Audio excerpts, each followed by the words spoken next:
Buenos días con todos. En esta ocasión nosotros vamos a exponerles sobre el artículo de Hitler-Caray 2011, el modelo de política monetaria no convencional, que se trabajó a raíz de la crisis del 2008, en el cual se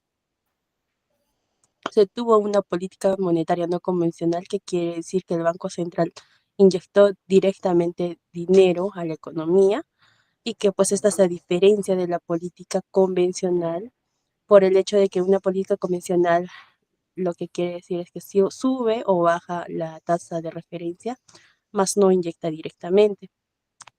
Muy aparte de ello, en este modelo se va a tomar como agentes a lo que vendría a ser las empresas, las familias, el Banco Central, los intermediarios que vendrían a ser los bancos en sí. Como ya mencioné, este modelo se trabaja a raíz de la crisis del 2008, en el cual la Fed tuvo que intervenir directamente, ¿no?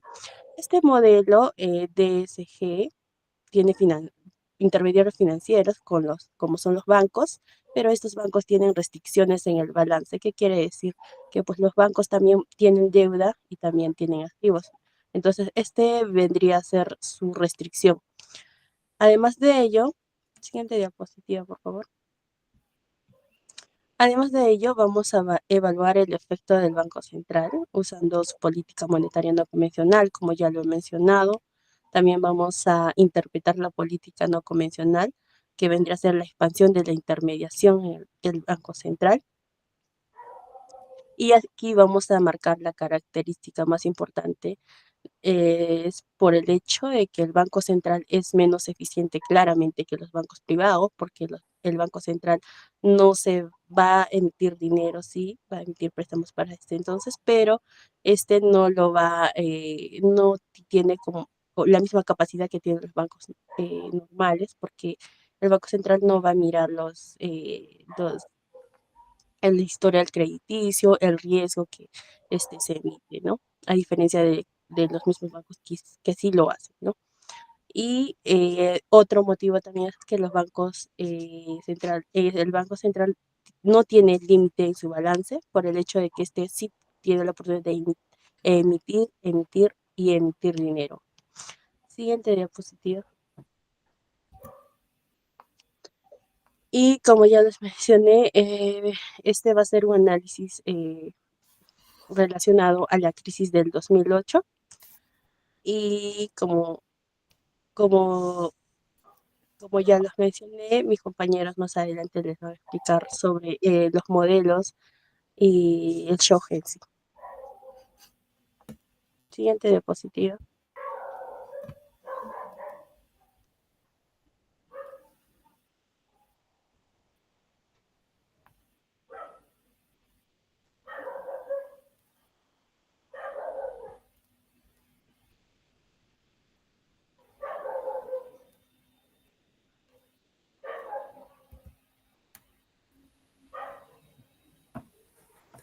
Bien, continuando con la exposición, eh, tenemos los hogares, ¿no?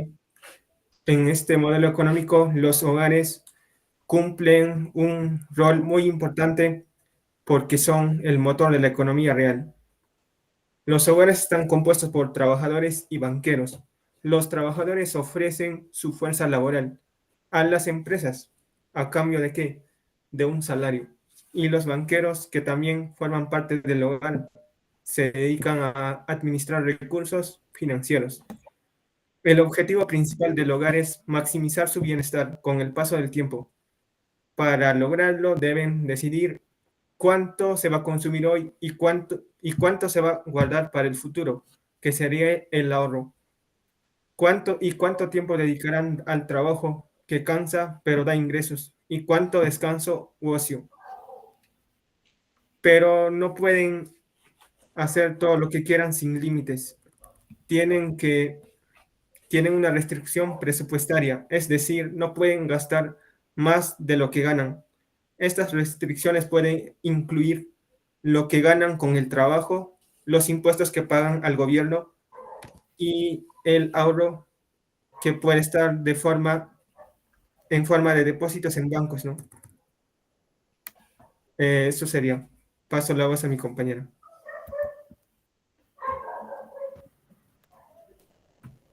Intermediarios financieros. El modelo introduce la figura de lo que son los intermediarios financieros y el paper los denomina como bankers o banqueros en español. En sí, estos no representan personas reales, sino entidades financieras agregadas, ya que esta es una forma simplificada de modelar este sector financiero, ¿no? Y por eso hablaremos de ellos como agentes que intermedian entre los hogares y las empresas. Ahora, el modelo incluye intermediarios financieros que asignan crédito a las empresas. Estos intermediarios canalizan los recursos financieros hacia la economía real, ya que estos compran capital físico y lo alquilan a las empresas, lo que les va a permitir obtener ingresos para luego reponer esos depósitos más un porcentaje adicional. También obtienen fondos mediante depósitos de los hogares, como ya lo mencioné, y los usan para comprar capital productivo que les genere un beneficio futuro. También enfrentan una restricción de balance que no pueden endeudarse libremente por riesgo moral.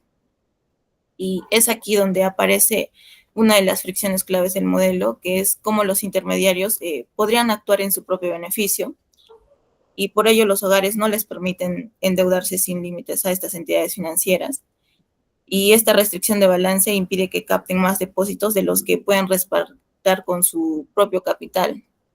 Y esto en futuro va a reducir la oferta de créditos en el mercado financiero. También cada banco puede desviar una parte del capital, lo que limita cuánto confían en él los depositantes. Esto es el riesgo moral. Concretamente, en el modelo se menciona como la fracción de capital que puede desviarse, y esa posibilidad de desvío hace que los hogares limiten cuánto están dispuestos a depositar. Por eso, cuanto mayor es el capital propio del intermediario, mayor va a ser la confianza de los depositantes y también mayor va a ser el volumen de depósitos que puede captar. La capacidad de otorgar crédito depende del valor neto del banquero. Esto crea una relación directa entre el estado financiero del intermediario y su capacidad de financiar inversiones futuras. Es decir, si su patrimonio cae, se reduce su poder de captar depósitos y, por tanto, también de otorgar créditos. Y hay una posibilidad de salida de los banqueros en cada periodo, es decir, que se renuevan constantemente. Cada cierto tiempo hay salida y entrada de intermediarios, algunos cierran, otros se renuevan, pero también algunos abren entidades, y esto genera que no se acumule indefinidamente el capital en una o dos intermediarios. También nuevos banqueros entran financiados por el hogar representativo y hace que se mantenga el tamaño del sector financiero. Para reemplazar a los que salen, ingresan nuevos intermediarios. Entonces, esto permite que el tamaño del sector financiero sea constante en el tiempo. Es decir, no haya exceso ni muy pocos bancos u entidades financieras. Y esta estructura permite que los shocks al valor de los activos afecten la forma de crédito y amplifiquen también las fluctuaciones macroeconómicas, ¿no? Ya que la capacidad de prestar dinero depende del capital propio del intermediario. Cualquier caída en el valor de sus activos debilita su balance y va a reducir el crédito disponible que tienen. Y esto también va a amplificar a futuro los efectos de las crisis sobre la economía real, que es uno de los principales mecanismos que el modelo busca capturar. Ahora mi compañero va a continuar.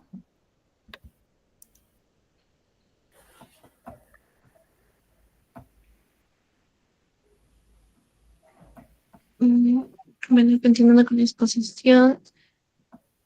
Bien, siguiendo, tenemos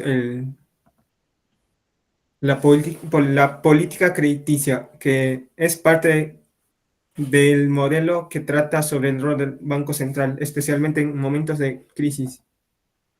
Cuando los bancos privados, que son los que normalmente prestan u otorgan créditos a empresas y personas enfrentan riesgos, problemas financieros, se vuelve difícil que sigan prestando dinero como antes. Entonces, esto puede ser peligroso porque si el crédito se frena, las empresas no pueden invertir ni producir, las familias no pueden consumir ni comprar viviendas y en general la economía se desacelera. Aquí cuando entra en acción el Banco Central, este organismo tiene una ventaja importante. No tiene las mismas restricciones financieras que los bancos normales. Es decir, puede crear dinero o emitir deuda pública rápidamente para mantener el crédito funcionando.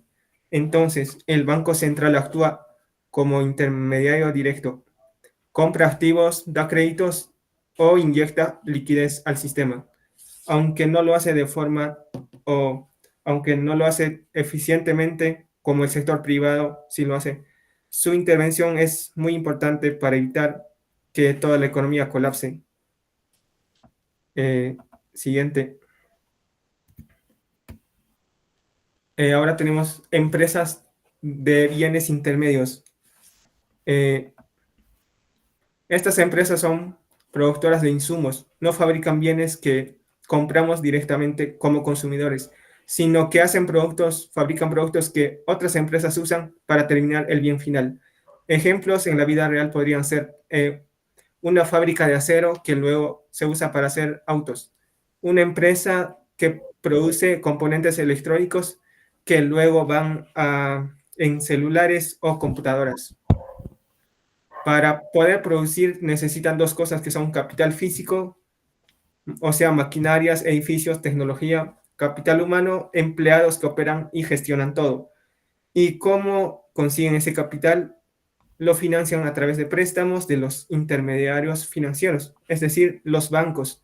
Aunque en el modelo estas empresas no tienen problemas para acceder al crédito, el costo del crédito sí puede variar dependiendo de cómo estén los bancos. Si los bancos tienen dificultades, entonces, o están muy endeudados, el interés que cobran sube. Eso hace que las empresas les salga costoso no producir, lo que se reduce en eficiencia. Eso sería todo. Paso la voz a mi compañera.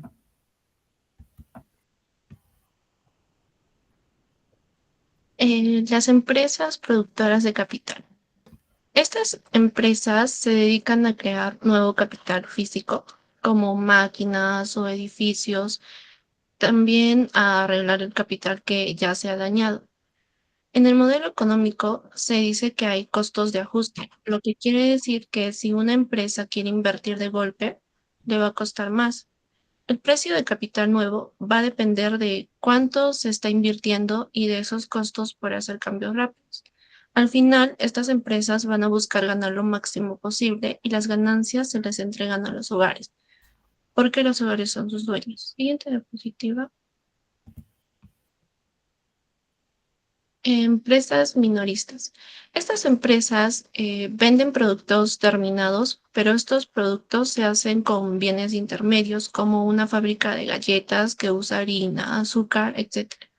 Tienen poder de mercado, es decir, pueden decidir cuándo cobrar, pero enfrentar una limitación. No pueden cambiar sus precios cuando quieren. Solo una parte de las empresas pueden fijar un nuevo precio cada cierto tiempo, mientras que el resto ajusta su precio según la inflación que ya pasó. Y esto va a provocar que la inflación suba de golpe, sino que suba poco a poco y dure más tiempo, igual que ocurre en la economía real. Siguiente diapositiva. Limitación de recursos y política gubernamental. En crisis financieras, los bancos privados no pueden prestar y el Banco Central interviene como, como prestamista sin límites financieros. Sostiene el crédito emitiendo deuda pública financiado con impuestos o el diferencial de tasas. Cuando la tasa de interés está muy baja, se aplica la política monetaria no convencional para mantener la inversión y la actividad económica. En tiempos normales, usa la regla de Taylor, que ajusta la tasa según inflación y brecha de producto. Ahora le doy el paso a mi compañero, que se encargará de el análisis de datos. Sí, ahora vamos a analizar, ¿no? Que es básicamente, voy a comenzar explicando, bueno, digamos, la función o los códigos para, digamos, para llegar a los resultados mediante MATLAB. Ya. Acá, como pueden ver, en esto, en el MATLAB, hay unos, digamos, códigos, ¿no? Extraídos básicamente de Yardley y Harari 2011, ¿no? Ya. Primeramente, lo que estoy subrayando son esto, ¿no? Este no es el encabezado del archivo, ¿no? Aquí se indica, ¿no? Que el código está basado, ¿no? En el modelo de Yardley y Harari de 2011 y que ha sido, digamos, modificado, ¿no? Para mejorar el cálculo del estado, del estado estacionario y simplificar las variables, ¿no? Continuando con esto, tenemos acá en este punto los parámetros. No, este bloque no define los parámetros no estructurales del modelo, ¿no? Acá se incluyen parámetros relacionados a referencias tecnológicas, ¿no? Políticas monetarias y shocks. Algunos son calibrados con datos reales y otros vienen, ¿no? Digamos, del propio artículo. Y bueno, acá podemos ver, por ejemplo, ¿no? Hay algunos parámetros, ¿no? Como la BET, que básicamente quiere decir, ¿no? Que es tasa de descuento, o la SIC, ¿no? Que es esta, ¿no? Es elasticidad intertemporal del consumo, el HAEB, que es hábito del consumo, así básicamente, ¿no? Después tenemos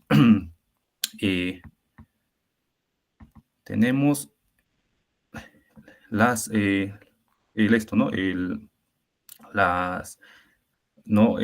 variables, ¿no? Aquí en este punto, digamos, aquí se definen las variables, ¿no? Del método, digamos, las variables del modelo. Las de sección, ¿no? Acá, por ejemplo, tenemos las variables endógenas, como el producto, el consumo, inflación, como pueden ver, ¿no? Básicamente. Y así, bueno, tenemos casi como unos, de este modelo tenemos casi como unos 18 variables, si no mal recuerdo. Después de esto tenemos,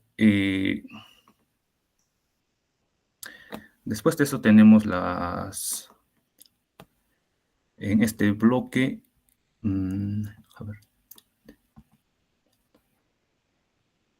Bueno, en este bloque también son los parámetros, pero acá, en este bloque está definiendo, digamos, los parámetros, o básicamente está dando los valores, ¿no? de los parámetros.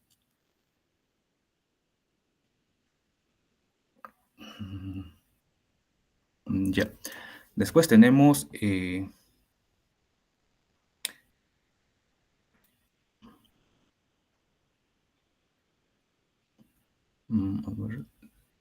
ya. Después tenemos este bloque, que es el bloque que no, esto es el bloque, ¿no? Que se usa para calcular el estado estacionario del modelo de forma analítica. En lugar de usar valores, digamos, iniciales manuales, esto garantiza, ¿no? Que el modelo parta de un equilibrio. Después tenemos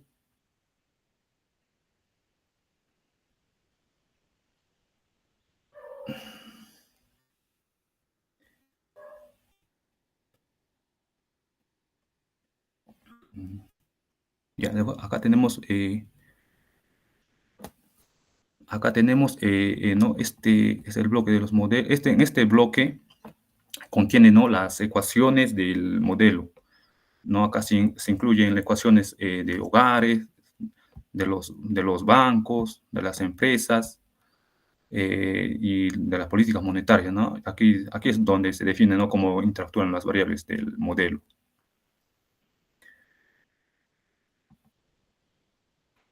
Después tenemos, bueno, estas son básicamente todas las ecuaciones, ¿no?, del bloque del modelo. Y después entramos a, bueno, acá siguen siendo las ecuaciones, básicamente. Después entramos al bloque de,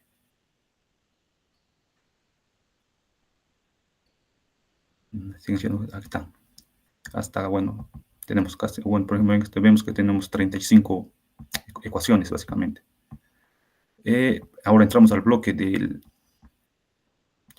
bueno, en este bloque, ¿no?, se usa, digamos, ¿no?, para calcular el estado estacionario del modelo de forma analítica, ¿no? Digamos, en este lugar, en lugar de usar valores iniciales manuales, esto no garantiza que el valor claro, que el valor parta de un equilibrio, ¿no? Y acá tenemos en este bloque, no se realizan, ¿no?, las simulaciones del modelo, básicamente, ¿no? Primero se revisan, ¿no?, las ecuaciones, ¿no? Bueno, acá, ¿no?, revisamos, ¿no?, si las ecuaciones están bien, ¿no? Luego se ejecuta el modelo y se simula, ¿no?, un shock, en este caso, a la eficiencia del capital, ¿no? Y acá vemos, acá en este último punto, que acá nos dice, ¿no?, que esta instrucción nos dice, ¿no?, que genera las funciones de impulso-respuesta, ¿no?, de las variables, ¿no?, macroeconómicas que está agarrando este modelo ante el shock, que básicamente ya explicaron mis compañeros, ¿no?, ante el shock del 2008, básicamente, ¿no? Doy paso a mi, bueno, a mi siguiente compañero.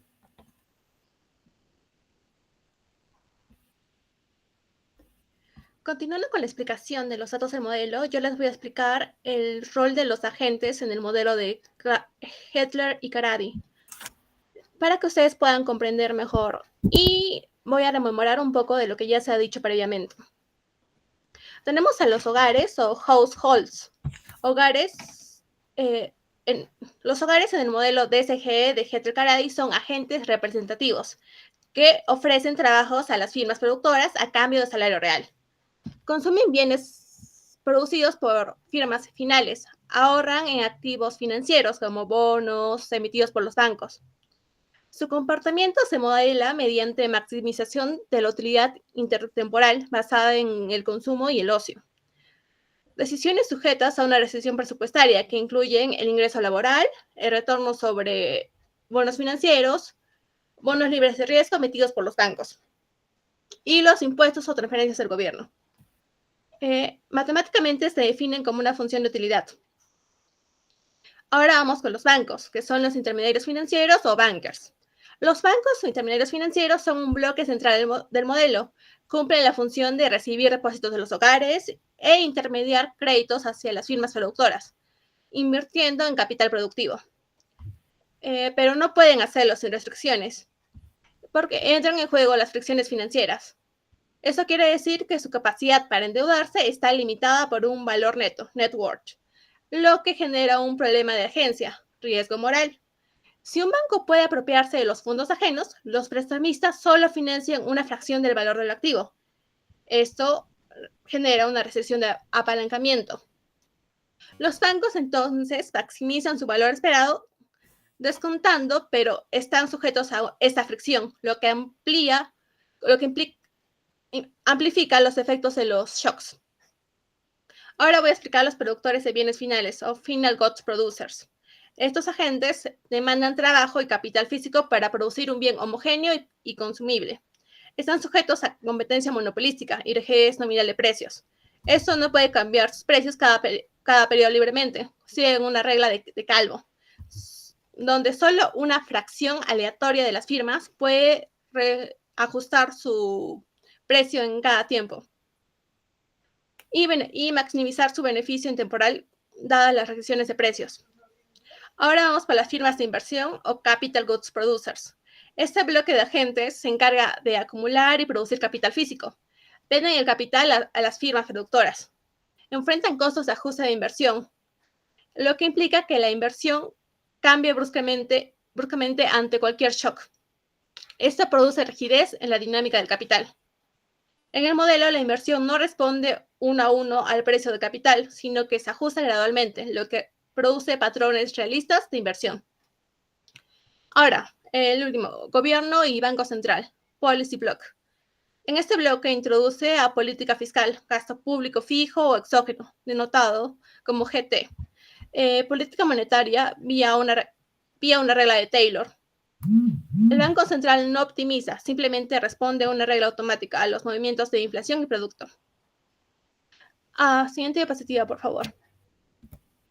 Ahora les voy a explicar qué optimiza cada agente. Los hogares maximizan la utilidad intertemporal. Los hogares son agentes representativos que toman decisiones racionales para maximizar su bienestar a lo largo del tiempo. Ese bienestar se define a través de una función de utilidad que depende de su consumo actual y futuro y del tiempo libre u ocio que es puesto a trabajar. Los hogares toman decisiones de cuánto consumir hoy y cuánto ahorrar, cuánto trabajar sabiendo que esto reduce su ocio y en qué activos colocar su ahorro, como bonos emitidos por los bancos. El modelo también incorpora un choque escolástico de preferencias, shock de descuento, lo que ayuda a explicar fluctuaciones del consumo y tasa de interés real. Los bancos, maximización del valor esperado de su riqueza neta. Los bancos o intermediarios financieros no son simplemente pasivos, optimizan su valor presente esperando, es decir, eligen cómo gestionar sus fondos para aumentar su riqueza neta en el futuro. Sin embargo, enfrentan una restricción de incentivo que limita cuánto pueden apalancarse, tomar prestado. Donde los bancos maximizan el retorno de su inversión de capital físico, su participación en el crédito bancario y están sujetos a los prestamistas confíen en sus solvencias. Esto genera un problema de agencia porque existe riesgo moral. Los bancos podrían desviar fondos sin que estén bien capitalizados, como ocurrió en la crisis 2008. Productores de bienes finales. Maximización de beneficios bajo precios rígidos, Calvo. Estas firmas producen bienes usando bajo trabajo y capital, pero no pueden cambiar su precio todo el tiempo. Siguen el mecanismo de Calvo, donde solo una parte aleatoria de las empresas puede cambiar su función en cada periodo. Su objetivo es maximizar beneficios intertemporales, considerando que si hoy no pueden cambiar precios, tendrán que esperar varios periodos. Esta fricción es clave para la política monetaria. Tenga efectos reales. Si los precios se ajustaran instantáneamente, la tasa de interés no afectaría a la producción. Firmas de inversión. Maximización del valor de capital ajustando inversión. Estas firmas deciden cuánto capital físico acumular, vendiéndole luego a las firmas productoras. Buscan maximizar el valor de la inversión realizada, teniendo en cuenta que ajustar la inversión tiene un costo. Por lo tanto, estas firmas optimizan el uso del capital y el ritmo de acumulación, buscando equilibrio entre el retorno y los costos de ajuste. Gobierno y Banco Central. Estas no optimizan y siguen reglas exógenas. Su comportamiento está rígido por reglas de política fiscal y monetaria. El gasto público es exógeno, no responde al estado de la economía. El Banco Central aplica una regla de Taylor, ajustando la tasa nominal en respuesta a la inflación actual y esperada y la brecha de producto, diferencia entre la producción actual y la potencial. Este bloque es esencial para simular los efectos de la política monetaria sobre el consumo, la inversión y la actividad económica, especialmente cuando existen rigideces. Siguiente diapositiva, por favor. Ahora, voy a explicarles los mercados en donde interactúan los agentes que ya mencioné. Ahora, los mercados de bienes finales, los final goods market. Productores de bienes finales demandan trabajo y capital físico para producir un bien homogéneo que venden a los hogares. Operan bajo competencia monopolística con rigidez de precios calvo.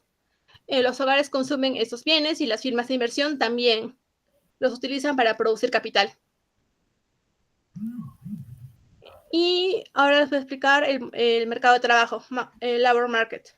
Los hogares ofrecen su fuerza laboral a cambio de un salario real. Las firmas productoras demandan trabajo para producir bienes. La oferta laboral está influida por la utilidad marginal del ocio, mientras que la demanda laboral depende del valor marginal del trabajo en la producción. Este equilibrio determina cuánto trabajo se ofrece y demanda. Mercado de capital físico. Physical Capital Market. Firmas de inversión producen y acumulan capital físico, maquinarias, tecnología, etc. Este capital es vendido a las firmas productoras, quienes lo usan para producir bienes. El capital se ajusta lentamente debido a los costos de ajuste, modelados por el parámetro pi. El precio del capital físico está representado por QK en nuestro modelo. Mercado financiero, bonos seguros, Safe Funds Market. Hogares ahorran comprando bonos emitidos por los bancos. Estos bonos son activos seguros que pagan una tasa libre de riesgo. El rendimiento de estos bonos afecta las decisiones intertemporales del hogar, consumen versus ahorro. El rendimiento de los bonos aparece en la ecuación de Euler del hogar. Mercado financiero, capital bancario, Bank Capital Market. Ese es el corazón de nuestro modelo. Los bancos intervienen en el capital productivo y se financian con los recursos de las firmas de inversión o de antiguos banqueros. Las firmas de inversión reciben un retorno de capital bancario y observan su precio. Aquí aparece una flexión financiera. Los bancos solo pueden invertir si tienen suficiente riqueza neta para respaldar sus operaciones, lo que produce un apalancamiento limitado. Ahora voy a explicarles el mercado monetario, Monetary Bank. El Banco Central fija la tasa de interés nominal, siguiendo una regla de Taylor. Esto afecta al rendimiento de los bonos seguros, las decisiones de consumo, ahorro e inversión y, por tanto, la demanda agregada. Una interacción general. El banco trabaja y recibe salario, consume y ahorra. Su ahorro va a los bancos que prestan a las firmas. Las firmas intervienen en capital que compra a las empresas de inversión. La inversión depende del precio del capital, afectando por el estado financiero a los bancos. Todo eso se ve influido en la política monetaria que regula la tasa de interés. Ahora, siguiente diapositiva, por favor. Vamos a explicar ahora qué pasa ante un shock. Y para eso vamos a correr nuestro modelo en MATLAB usando Odinar.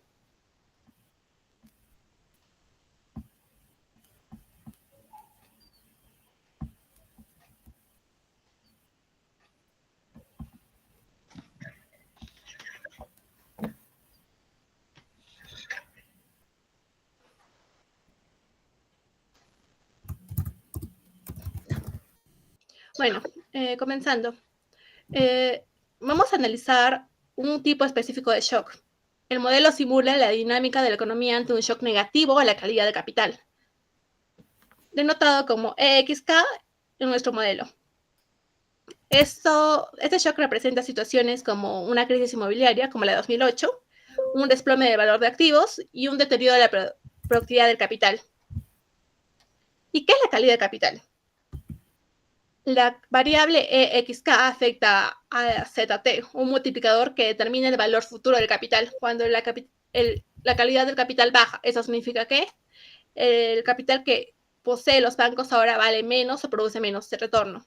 Eso reduce su capacidad de obtener ganancias y erosiona su riqueza neta. Efecto dominó. Mecanismos de amplificación financiera. Este shock inicial se amplía a través de fricciones financieras, generando una respuesta en cadena. Como tenemos la caída en el valor del capital bancario. El shock reduce el precio del capital, como el retorno esperado baja, las firmas de inversión reducen su demanda de capital. Ahora, caída del patrimonio neto de los bancos.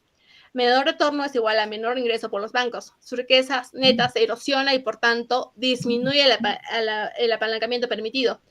Con menos patrimonio, la fricción financiera se vuelve más severa. Los bancos no pueden financiar tanto capital como antes. Caída en la inversión y el uso del capital. Las firmas de inversión reducen inversión.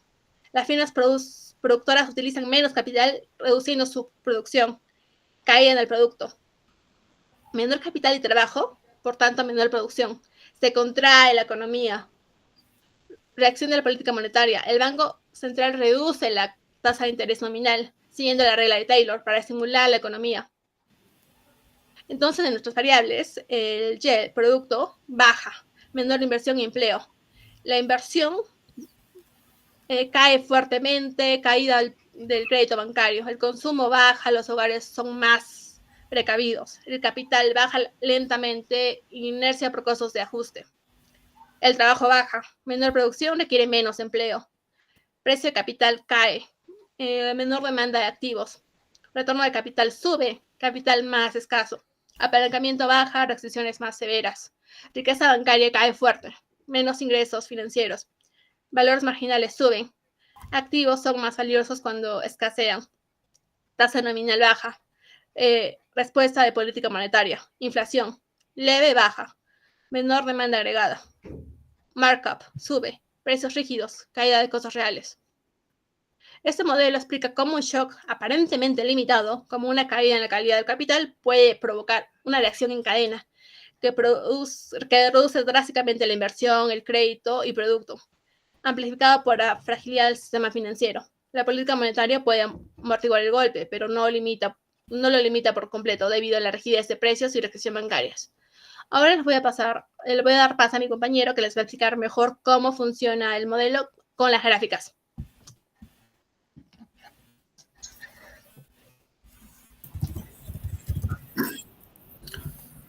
Ok, bueno, continuando con la exposición, mi compañero va a correr el modelo de Linares.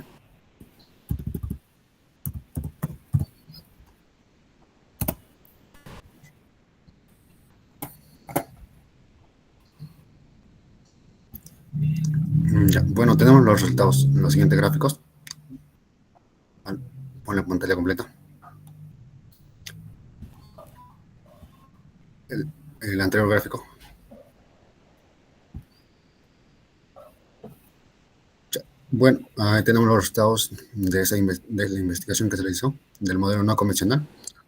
Bueno, pasaré a explicar desde la columna izquierda, luego la columna media y luego la columna derecha.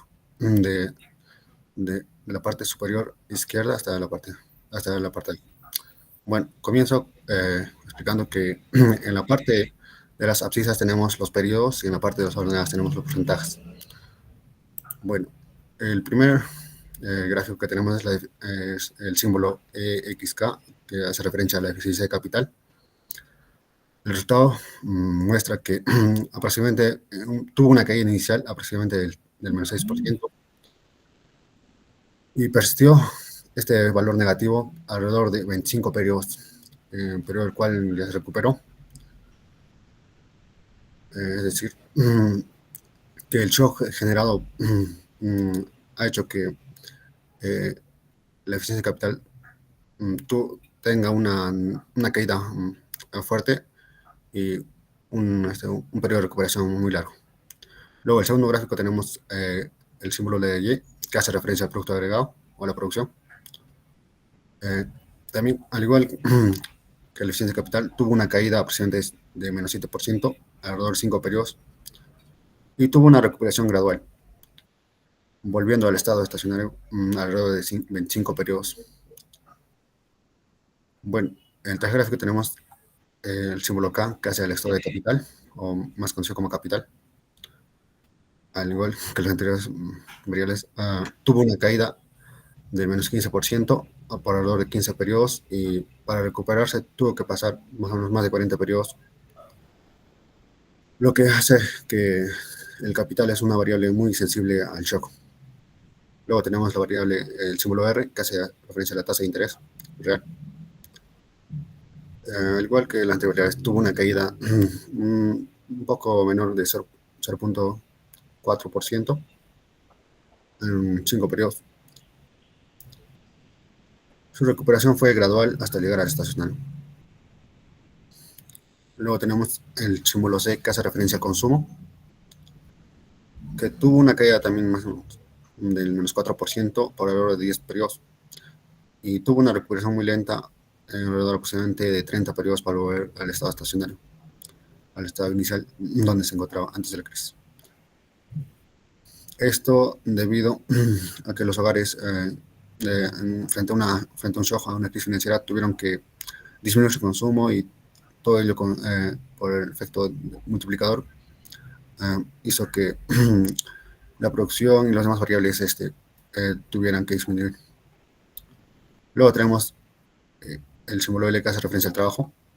También el trabajo frente al shock tuvo una caída más o menos del menos 5% durante 5 periodos, y su recuperación fue un poco mayor rápido que otras variables, debido a que el gobierno, estamos hablando del contexto estadounidense, aplicó medidas para generar empleo frente a esta crisis financiera, para que el desempleo no aumentara, sino reducir este desempleo. Entonces el trabajo tuvo una recuperación muy rápida que otras variables. Luego tenemos el símbolo SPR, que hace referencia a la prima de riesgos o el spread. Este tuvo un aumento de aproximadamente 2%, y se mantiene elevado por aproximadamente 15 periodos. Luego tenemos el símbolo I, que hace referencia a la inversión, que tuvo una caída dramática del menos 30% en 7 periodos, ya que una vez generado el shock, las inversiones han disminuido bruscamente, porque los inversores o los mercados tuvieron pánico, o tuvieron miedo, y las inversiones disminuyeron drásticamente. Y para recuperarse tuvieron que pasar aproximadamente 20 periodos. Luego tenemos el gráfico Q, que hace referencia al precio del capital, que tuvo también una caída de menos 15% en aproximadamente 7 periodos, y su recuperación fue gradual, reflejando las expectativas del mercado estadounidense, que tuvo que recuperarse en el shock. Luego tenemos el símbolo N, que hace referencia al patrimonio neto bancario, que también tuvo una caída del menos 75%. Es decir, los bancos tuvieron una pérdida muy sustancial de sus depósitos, lo que hizo que tuviera una recuperación muy lenta, aproximadamente de 40 periodos. Luego tenemos el símbolo Pi, que hace referencia a... Puedes pasar al siguiente.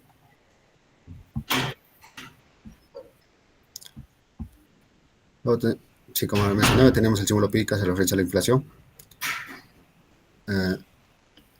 Esta tuvo una caída del menos 0.1% en 10 periodos, y tuvo que recuperarse gradualmente, y su persistencia fue de 25 periodos. Luego tenemos como último gráfico el RN, que es la tasa nominal, que tuvo una caída del menos 5% en aproximadamente 5 periodos, y el Banco Central tuvo que aplicar una regla de Taylor para controlar la inflación y el tipo de interés.